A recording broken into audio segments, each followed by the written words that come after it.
All right, so today we're diving deep into something pretty interesting, Scientology and Hollywood. Ooh, that's a good one. Yeah, and we've got a really interesting mix of stuff to look at, articles, film reviews, and even a YouTube video essay. It breaks down this one Scientology-related film in hilarious detail. Okay, cool. So get ready, because we're going to be exploring how Scientology has tried to use the power of, well, film, right, to spread its message. I think what's fascinating about this is we see a real range, right? Like we see direct adaptations of, L. Ron Hubbard's work, but then we also see films that are more subtle. They offer like critiques or even, satirical takes Right, yeah. on their religion. Yeah, and it makes you wonder, like, how effective these different approaches have actually been, right? Absolutely. In promoting Scientology's message. Yeah. So let's jump right in with Battlefield Earth. Okay. So this 2000 film, based on Hubbard's novel, stars John Travolta, who, everyone knows is a very prominent Scientologist. Yeah. And it really attempts to kind of translate, I guess, some of those core Scientology ideas onto the big screen.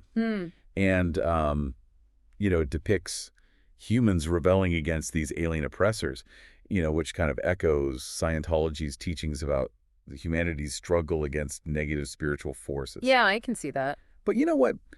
Our YouTube source, it goes deep into the film's kind of technical aspects, right? Okay. And let's just say it's not exactly a cinematic masterpiece. Right. I mean, the YouTube essay actually points out how much they use Dutch angles, those tilted camera shots. Yeah. They're often used to create this sense of unease or disorientation. Yeah.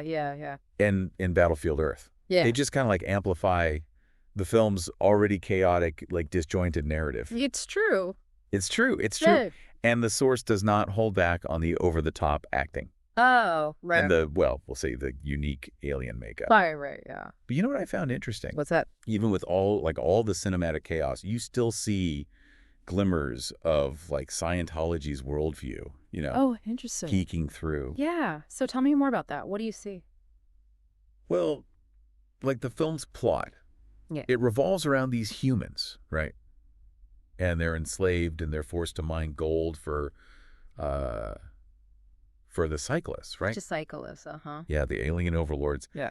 And this whole idea of like humans being trapped in this cycle of suffering and needing to break free, that aligns with, Scientology's belief in Thetans, Yeah. those spiritual beings, Right. who have become trapped in the material world. Right? Yeah.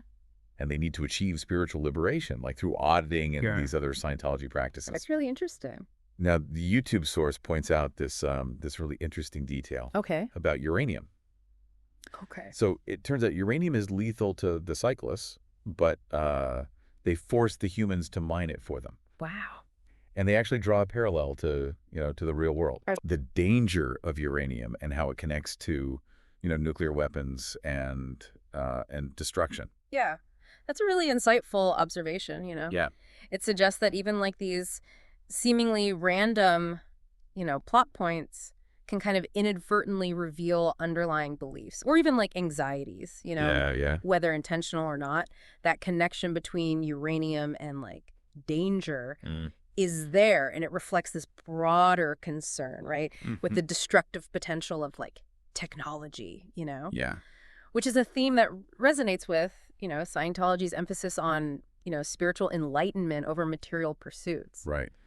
It's interesting. So Battlefield Earth, despite, all its cinematic flaws, really offers some insight into, how Scientology attempts to convey its message, right? Yeah. Through film. Yeah. Even if it's not, always successful. Right. Exactly. Now, let's shift gears a little bit. Let's talk about a film that takes a completely different approach. Okay. The Master. This 2012 film, while it's not explicitly about Scientology, it features a character that really resembles L. Ron Hubbard. Okay. And he leads this group, with practices that mirror those of Scientology. Interesting.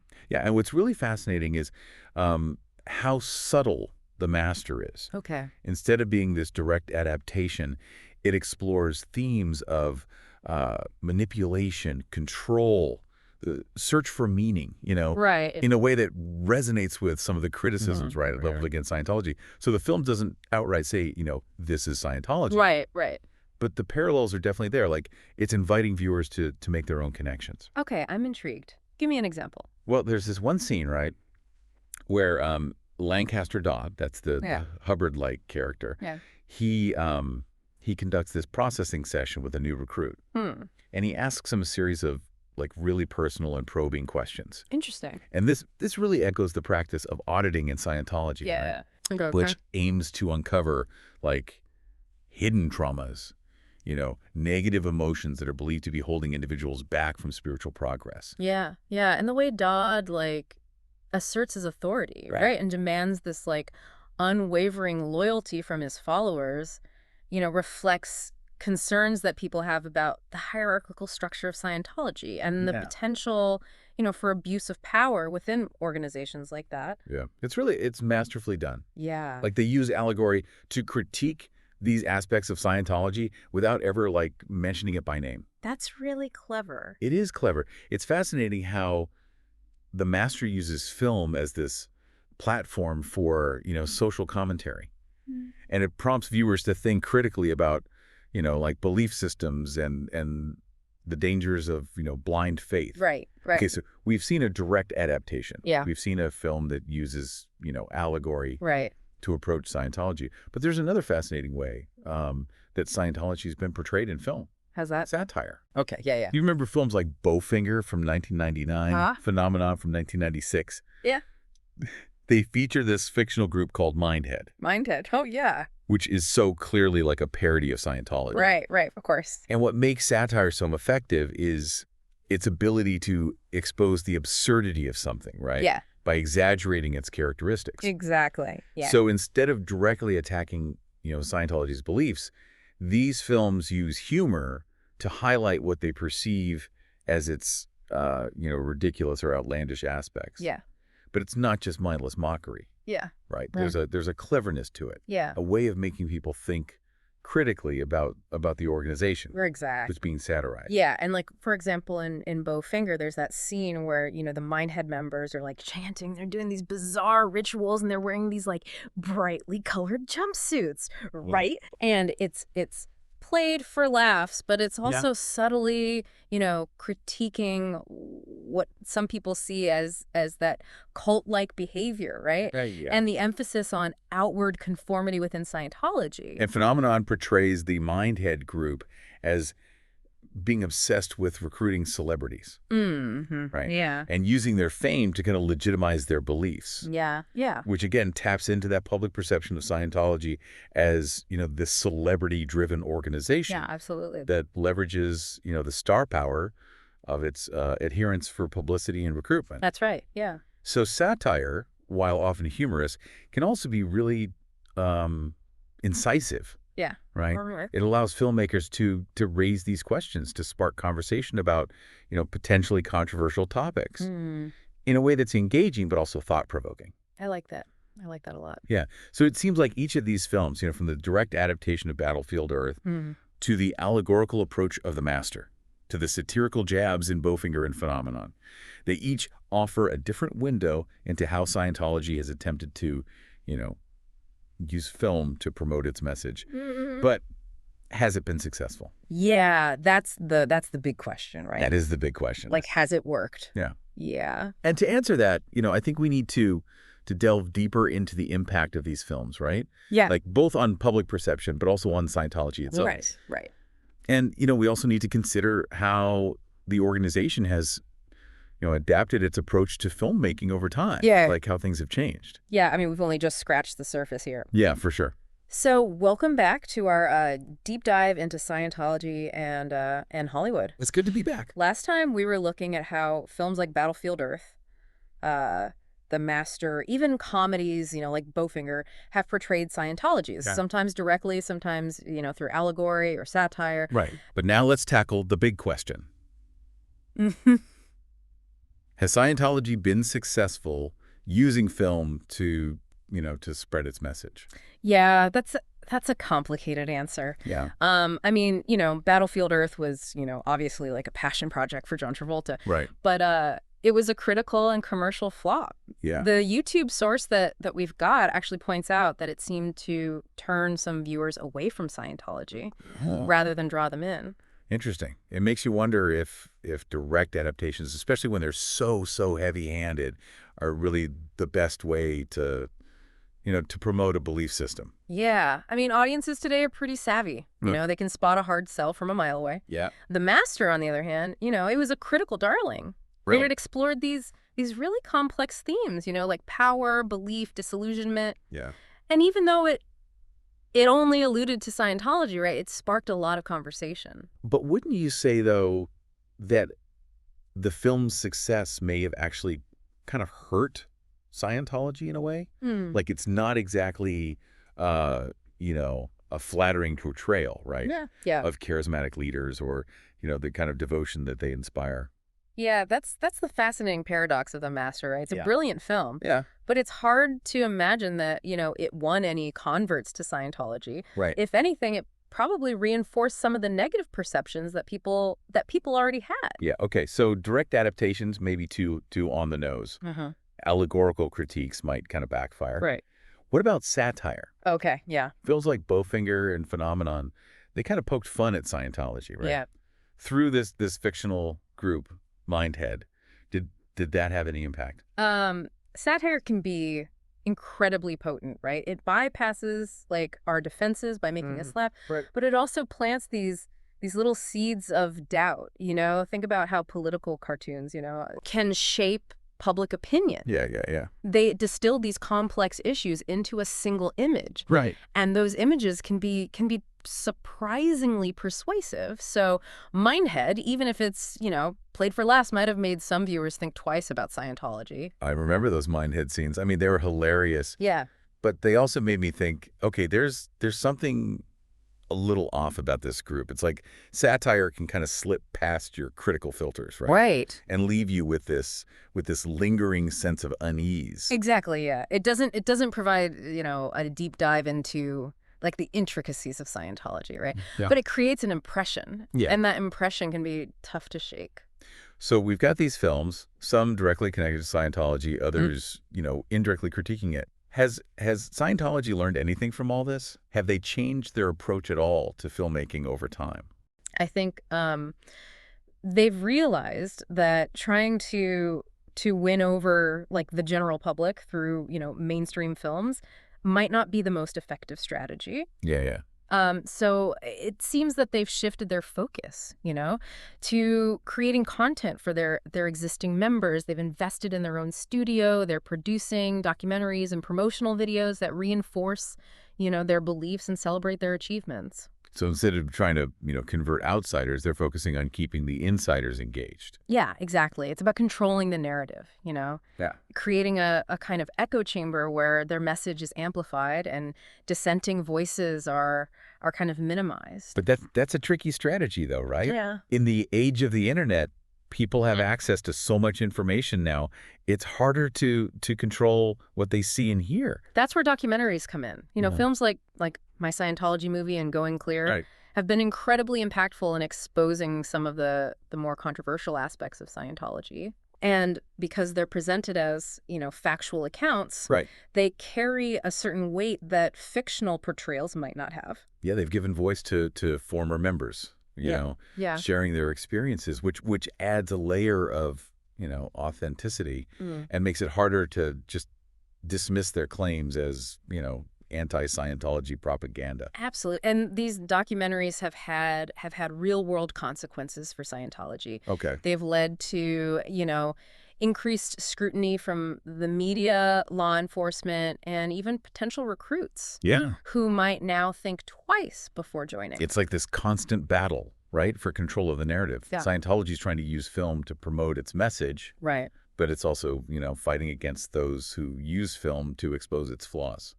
Yeah, that's the fascinating tension here. Yeah. Film is such a powerful medium. Yeah. It can be used to manipulate, to educate, to entertain, to inspire. And in the case of Scientology, it's being used for all of those purposes. Yeah, and this leads to some really interesting questions, right? About the role of storytelling in shaping our beliefs. We're talking about Scientology here, but this applies to so many other ideologies and organizations. No, it does. How do they use stories to gain followers? Right. How do we, as viewers, discern truth from fiction? Yeah. propaganda from genuine insight? Those are all great questions, and those are questions that we'll delve into in the final part of our deep dive. Okay. We'll explore, the implications of Scientology's, ongoing fascination with film Right. and what it might reveal about the future of this controversial organization. All right, so welcome back to our deep dive into Scientology and Hollywood. We've covered a lot of ground here. We've looked at how Scientology has used film to, spread its message. You've talked about direct adaptations like Battlefield Earth, more subtle approaches like The Master with its use of allegory. And, of course, we couldn't forget the satirical jabs of Minehead, in films like Bowfinger. Right. And we've also seen how documentaries have, kind of challenged Scientology's carefully crafted image, right? Giving voice to those who've criticized it and former members. Yeah, absolutely. And, throughout all of this, I think we've seen how film can be used for so many things, to promote, to critique, to expose, to entertain.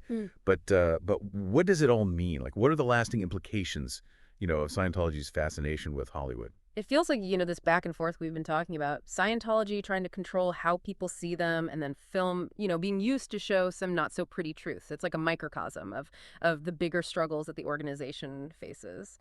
Yeah, I see what you mean. Like, they want to be seen as a legitimate religion, but they're also incredibly secretive. Right. And they faced a ton of criticism, especially when it comes to how they treat their members. Exactly. And film becomes this battleground, right? Where they're trying to shape public perception, but at the same time they're battling against people who are using that same medium to point out their flaws. It's interesting. Scientology has produced its own films, documentaries, all that to promote its message. But it seems like the films that have really made an impact, the ones about Scientology, are the ones that are critical of it, whether it's through allegory or satire like we talked about. I think that really speaks to the power of storytelling. Audiences, they're drawn to narratives that challenge them, that make them think critically.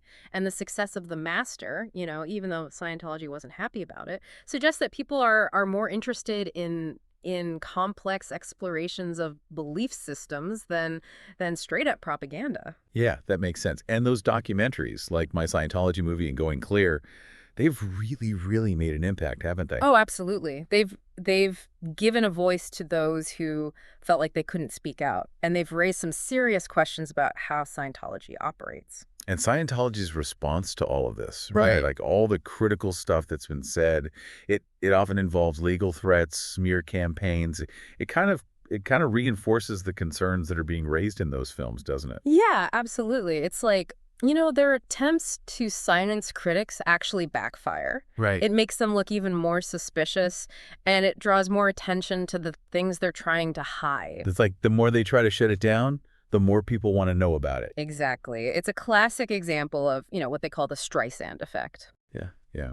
So I guess taking a step back, what can we take away from all of this? Yeah. What does Scientology's relationship with Hollywood tell us about storytelling in general? We were talking about Scientology, but this goes for so many other groups and ideologies, right? I think the key takeaway is that stories matter. They shape how we understand the world. They influence our beliefs. They can even motivate our actions. So whether it's a film promoting a belief system, a documentary exposing its problems, a comedy making fun of it, stories have this incredible power to shape how the public sees things and to spark important conversations. So it's not just about the story itself. It's about who's telling it and what they're trying to do, right? Are they trying to convince you of something, inform you, entertain you, make you question things? Exactly. And as viewers, as listeners, we have to be critical. We have to ask questions about where the story's coming from, consider different sides of the issue, be aware of how a story might be trying to influence us. Yeah, I agree. This deep dive, it's been really fascinating. We started with articles, film reviews, the YouTube video essay. We really dove into some interesting stuff. We did. We dissected films. We analyzed techniques. We uncovered hidden meanings. Yeah, and through it all, I think we gained a better understanding of how Scientology uses film. But more importantly, we saw how film can be used in all these different ways to support beliefs, to challenge them, to manipulate, and to teach. It's a powerful tool. It really is. So as we wrap things up, a final thought for you, our listener. As you come across different stories, different narratives competing for your attention, remember to ask yourself, what is this story trying to tell me? And even more importantly, what do I make of it? Keep questioning, keep exploring, and keep diving deep.